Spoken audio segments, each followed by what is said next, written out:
Сәлеметсіздер ме, балалар? Балалар, бүгінгі сабағымыздың тақырыбы кәдеси. Кәдеси – это сувенир, презент или небольшой подарок. Бүгінгі сабақта кәдеси атауларымен танысамыз. Сыйлықтың неден жасалғаны туралы әңгімелеп айтуды үйренеміз. Жаңа сөздер. Тыңда, қайтала, жаттап ал, сөздік дәптерге жаз. Текемет – казахский войлочный ковер. Ою-өрнек – орнамент, узоры. Қымбат – дорогой, дорогая, дорогое. Кәдеси – сувенир, подарок. Мура – наследие. Сәнді – красивый, красивая, красивое. Ребята, новые слова запишите в словарь и постарайтесь их выучить. Жаңа сөз үйренейік. Текемет, ою-өрнек. Кәдеси. Текемет әдемі, ою-өрнек әдемі. Маған кәдеси берді. Кәдеси неден жасалған? Ағаштан жасалған бұйымдар. Кәдесилар ағаштан жасалған. Изделие из дерева. Былғарыдан жасалған бұйымдар. Кәдесилар былғарыдан жасалған. Сувениры, изготовленные из кожи. Қамшы былғарыдан жасалған.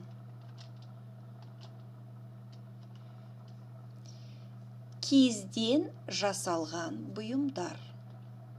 Кәдесилар киізден жасалған. Сувениры, изготовленные из войлока. Текемет киізден жасалған. Ребята, а что такое текемет? Сейчас мы познакомимся, что такое текемет. Оқылым, мәтінді тыңда, түсініп оқы. Слушай, прочитай текст. Я читаю текст, вы внимательно слушаете. Текемет қазақ халқының көнеден келе жатқан қолөнер мұрасы. Текеметті қойдың жүнінен жасайды. Шеберлер оның бетіне түрлі түсті ою-өрнек салады. Текеметтің оюы киімнің оюынан басқаша болады.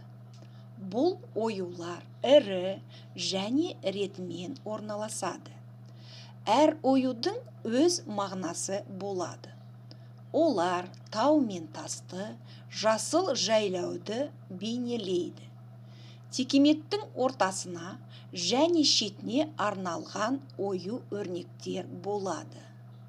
Текемет денсаулыққа пайдалы. Ол суық өткізбейді. Текеметті кәдеси ретінде де берген. Өйткені ол қымбат бұйым.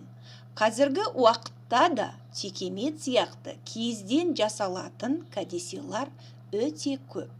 Мысалы, киізден түрлі қуыршақ, сөмке және дизайнерлер